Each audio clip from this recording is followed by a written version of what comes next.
Ce projet d'élaboration d'une stratégie de long terme en matière de sobriété carbone et de résilience est justement animé au plan technique par la plateforme 2050, mais en collaboration avec Enda Energy, qui est aussi une entité d'Enda Tiers-Monde spécialisée sur les questions d'énergie, mais également de changement climatique.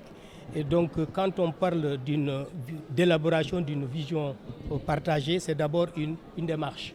Et donc, la démarche que nous avons adoptée ici, c'est justement une démarche de co-construction pour permettre à l'ensemble des différentes catégories d'acteurs, que ce soit le secteur privé, que ce soit la société civile, que ce soit l'État, que ce soit aussi les académiciens, tous puissent ensemble participer dans l'élaboration de cette vision commune.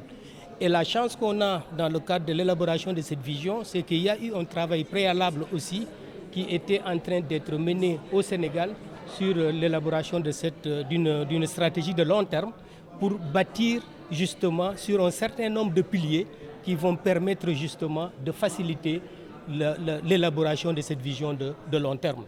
Et autour de ces piliers-là, nous avons retenu la question de la transition énergétique qui constitue une préoccupation majeure, mais cette transition énergétique sous l'angle des pays en développement, c'est-à-dire sur l'angle de l'accès à l'énergie. Ça, c'est la première des transitions. La seconde transition qui a été identifiée dans le cadre de ce processus, c'est aussi la transition dans l'usage des terres et des ressources en eau et des sols. Ça aussi, c'est pour intégrer la problématique justement de la sécurité alimentaire, les questions de transition écologique de manière beaucoup plus globale. L'autre transition qu'on avait retenue comme troisième transition, c'est la transition urbaine et infrastructurelle.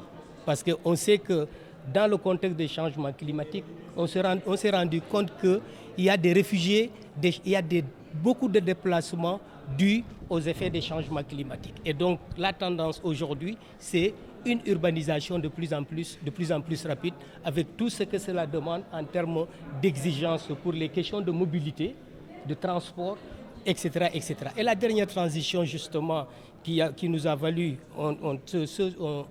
ce travail complémentaire, c'est la transition industrielle.